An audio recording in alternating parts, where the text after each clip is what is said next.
Kuba, very much for that presentation. It was really, really good. Thank you. Yeah, that's true that you can find Kuba almost everywhere. He is a very active person, at least in the Polish QA community. Actually, I don't have a TikTok, so Yet. I'm not sure if I'm not too old for that, but maybe someday. Yeah, we will see. Fingers crossed then. Yeah, guys, so right now it's the time for the discussion panel.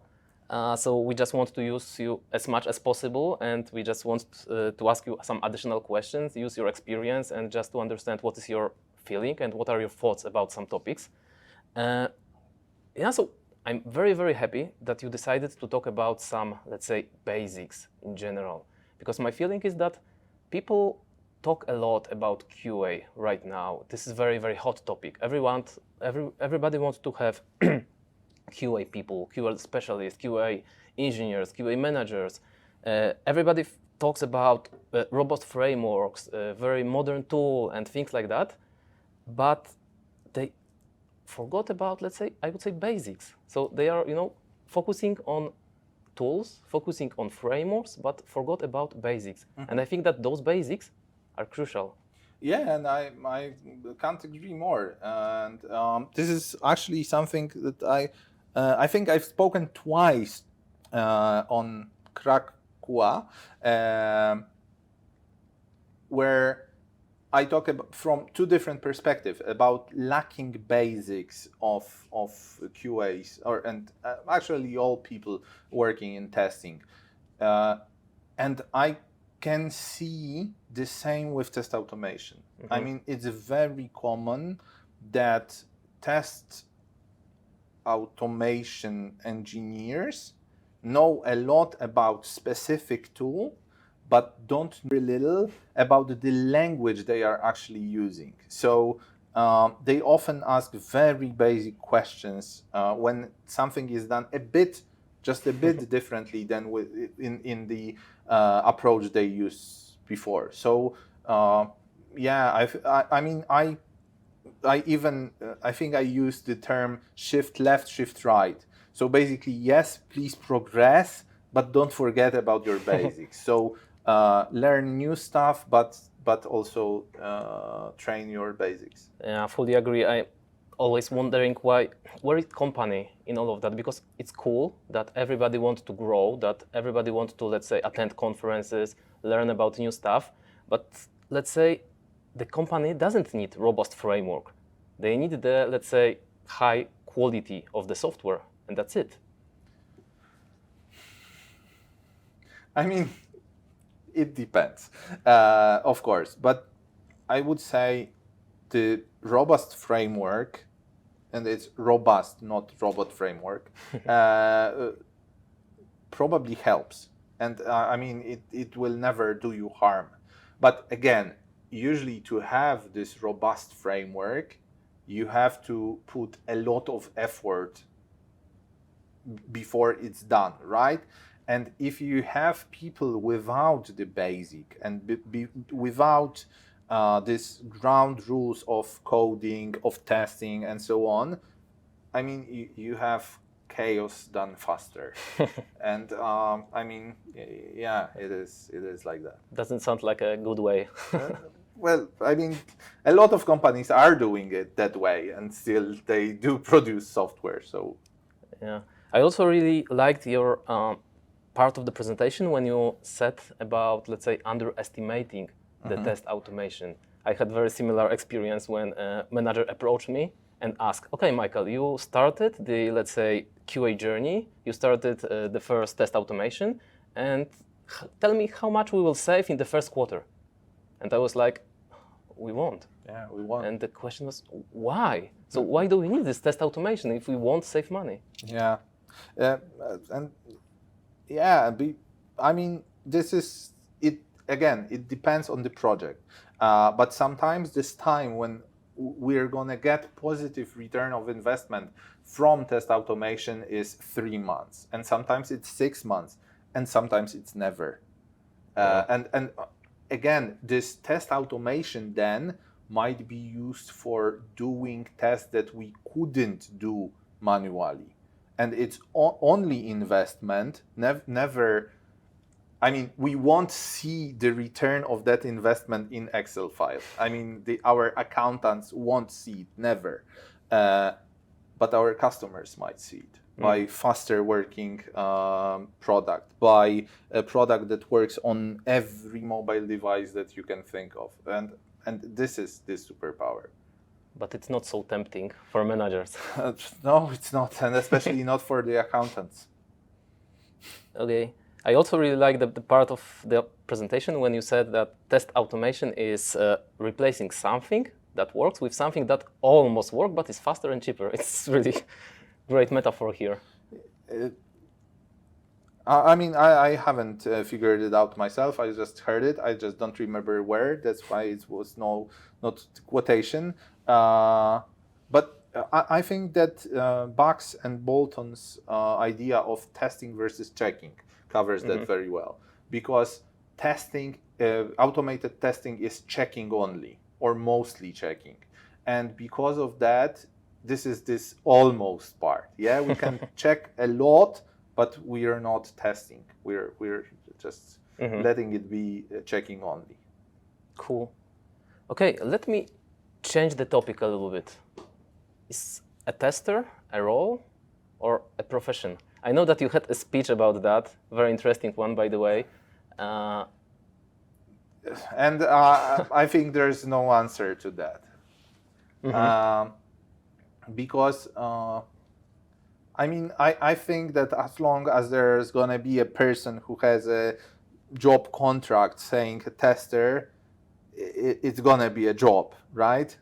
But for me, I would like tester to be a role, and I would like a lot of different job positions to actually be that role on the team, depending on, for example, which level of testing they're doing. And I have wonderful developers who are doing absolutely awesome tests, and they're looking for sometimes new frameworks or new libraries to help them test on a unit level or component level, to let their tests, for example, report in an easier manner, more easily understandable by others, because they, at this moment, they are in a role of a tester of that code.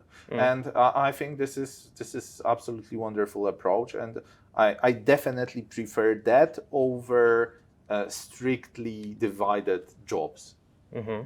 Yeah, so a few times I had this chance to work in a team like that, where really everybody were involved into testing activities, and really everybody were just wearing this QA hat, and it was really, really nice experience and showing how, let's say, efficient the team can be. Definitely, and I mean, I'm not sure I want to say that everyone should be a tester all the time, but at least being able to as you said, put that hat from time to time. That's awesome.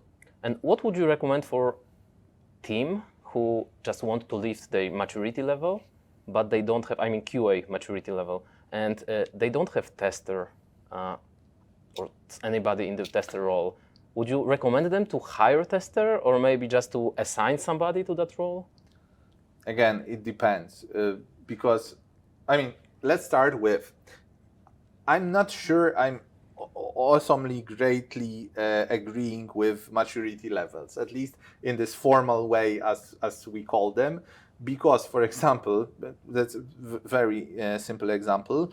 Let's say that we are not doing test planning as formal process alone. Based on those test maturity models, we are immature in that.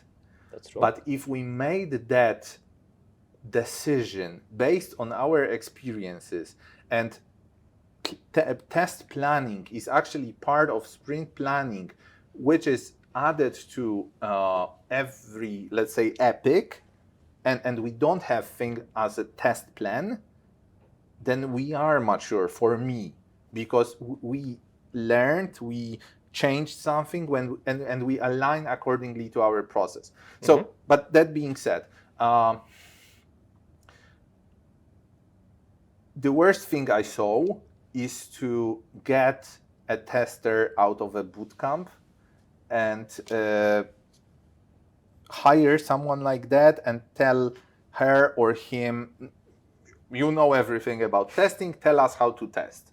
So it's either, again, investment into someone who is actually experienced and is able to really provide that guidance and coaching to the team, or investing into someone who is already on the team but wants to learn testing. So I think it's either one or the other. Cool. Okay, let me jump to another thing about the relation between testers and the other members of development team in general. I've prepared few sentences that I've heard when I worked as a QA automation tester. The first one, most of them are from developers, of course, because this relation is very interesting. The first one is, we have tester in the team, so I don't need to test. That's common for immature developers. I can't say anything to that. It's like, okay, I'm a tester, I'm not gonna speak on the Scrum of Scrum because it's for developers. The Scrum meeting because it's for developers. That's what Scrum Guide says. No, we should be open, and we should feel that responsibility for, even if not the quality of the product, but for the team. So we're doing that what brings value to the team. And usually some testing done by developers bring value to the team. Yeah. So the second one is very similar. So I don't know what kind of test do we have, because I'm not responsible for testing. We have testers. I don't care. So, it's exactly the same. It's exactly the same. But, if we have a tester on the team, I would say, hey, tester, please show that to the team. Remind the team what we have. And also, I'm really encouraging people to actually talk to each other. And for example, when there is new feature to be prepared or new developer's task to be done, it's a great moment for tester and developer to talk and divide which tests will be done on which level. And this can be awesome because they already plan work together, and they know that, okay, I'm sure that he's gonna cover that, so I can start here. And that also might work really nice. I fully agree. I will just move to that part in a second, but I also have the last sentence, and my favorite one, that I heard many, many times. Michał, your tests don't work. Your tests don't work. Do something with that, And I think it because of our bad experiences from the past, and for example, using flaky tests on front end a lot, and this is chaos done faster. And for me, we should try to write the best possible tests as slow as possible. So for me, quite natural is that if we're writing the same language, we should ask developers for code reviews.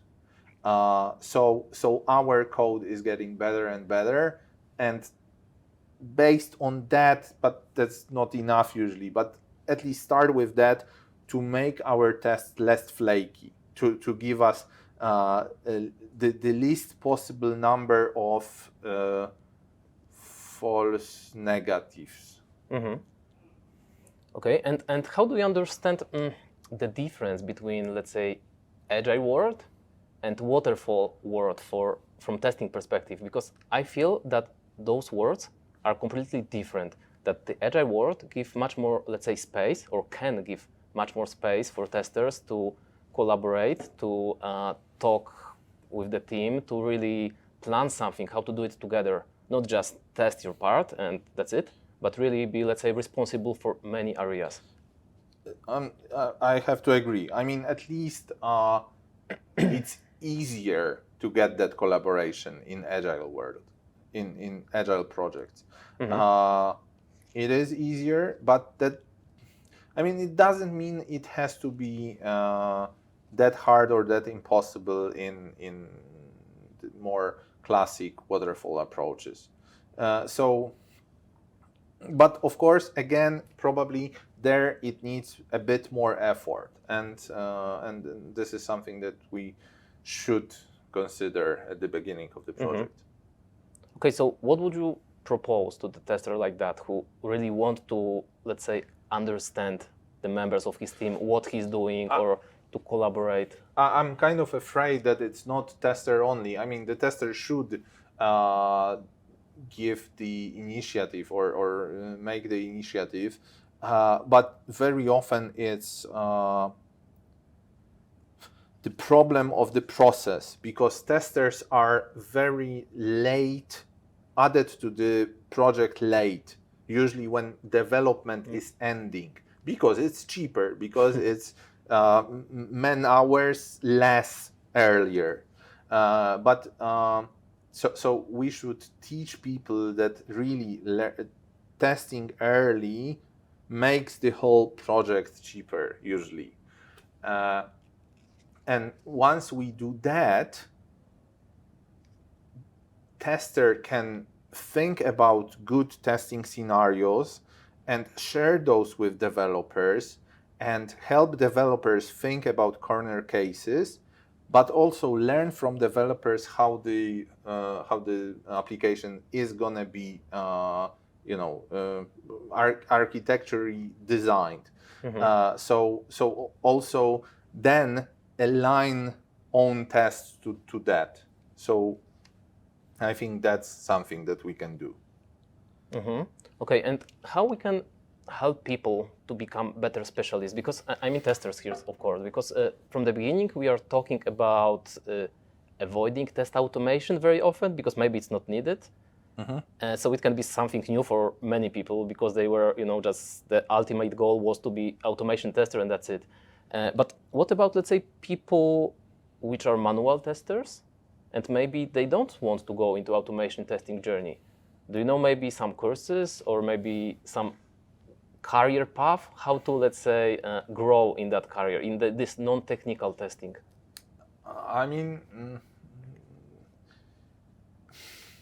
That's not an easy question, and this is a question extremely related to a very specific person. So I would say I would treat every person differently, trying to learn what that person wants, what are the ideas, and how this person sees herself or himself in 5 years. The worst question ever. Where do you see yourself in 5 years?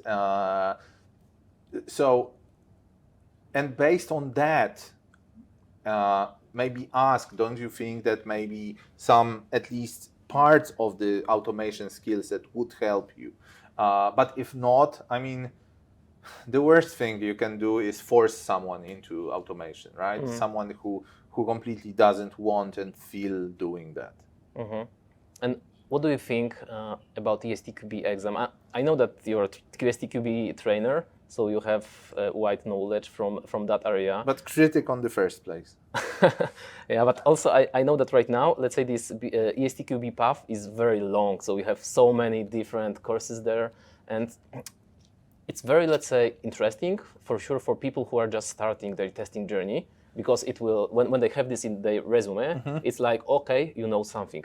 But what about more experienced manual testers? Is it good to go into that direction?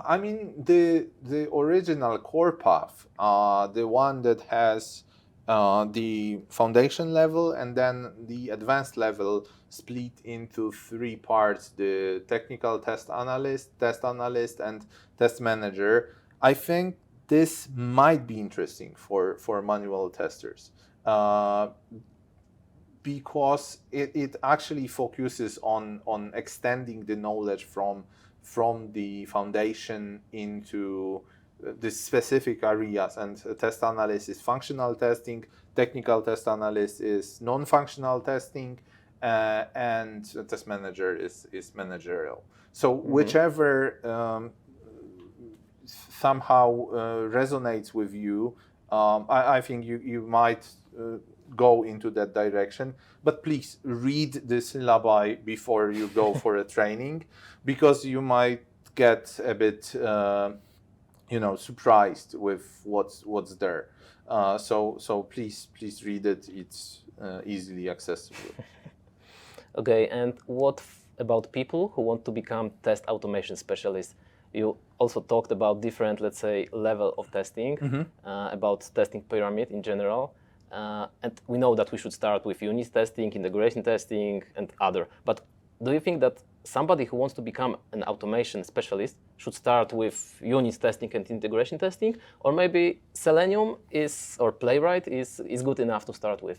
Actually, I would say start with unit tests, because I would say start with programming. Learn to program first, and I'm not talking about the REST service. However, it is extremely easy to start with Spring, for example. But learn to program first. And once you learn to program, it's easy for you to write own unit tests. And this can be rather simple programs in the beginning. But once you learn that this is we're back at basics, right? Before you start using the external libraries like Selenium or Rest Assured or whatever, learn to program at all, and then it will be much easier for you to add those libraries to your code. So I would say that would be something I would recommend. I like this approach a lot, really. And what about very experienced automation specialists? What is the, let's say, way, or what is the career path for them? Managers, developers, or? Again, it depends.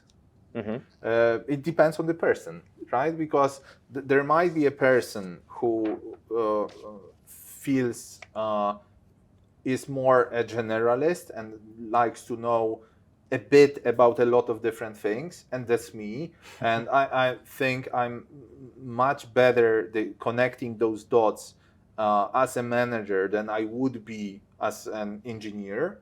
However, I love to do some engineering work still, but there are some people who want to be specialists, and then it can be being very specialistic in testing.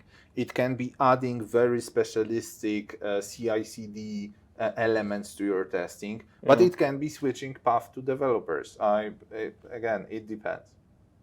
And then we will have developer with testing mindset. Exactly, or at least a lot of testing experience, which is great as well. Cool, really cool. Okay, and what about the future of QA world? Not who you want to become in 5 years. It's rather about, let's say, our QA market, our market tools. Do you think that we will still have Selenium at that point, or Playwright, or we will more go into AI tools? I mean, artificial intelligence, which will just select everything in a smart way for us. I mean, I think that AI is just sexy keyword now. When I started, the sexy keyword was data warehouse. When was the last time you've heard data warehouse? And everyone is using them. Everyone has data warehouses because we just need them for our data. And it's gonna be just testing tools, even if there is machine learning beneath, and there is AI, and there's all these things. It's gonna just be testing tools. Of course, they're gonna need a bit different skills from us, and they will require us to learn something new. But I mean, we're in IT. We knew that we're gonna learn, right? So it's gonna be just a bit different thing that we're gonna learn. So I think that I think I saw a header in a newspaper or one web page saying that it's far away until AI exchanges developers, and I think it's going to be very similar with testers. There's quite a lot of time. Have you ever tried the tool like that? Because I tested once for the project purposes, the one which was AI testing tool, and it like automatization almost worked, but it was horribly expensive. It was like, too much.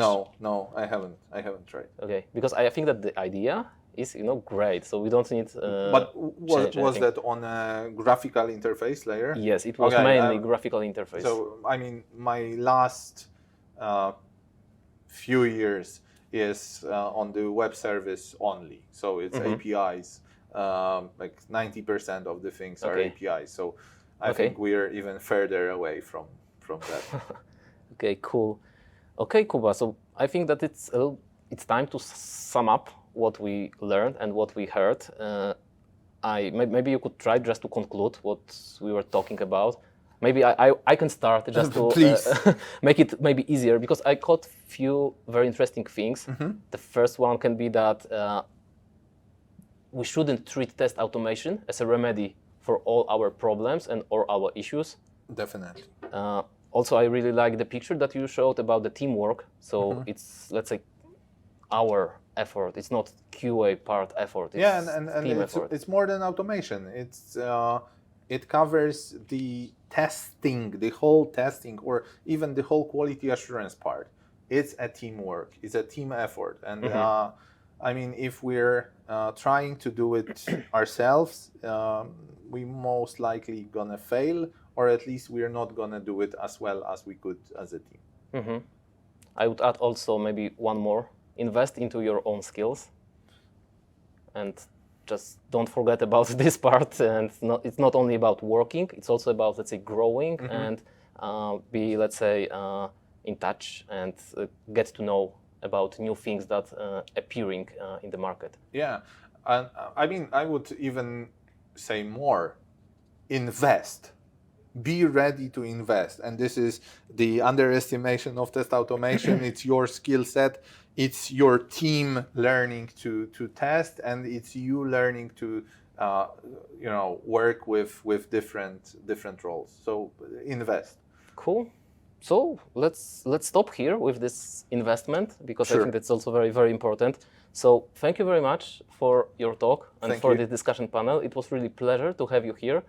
I hope that maybe in some future edition you will also accept our invitation and you will come here to, let's say, talk about maybe robust framework.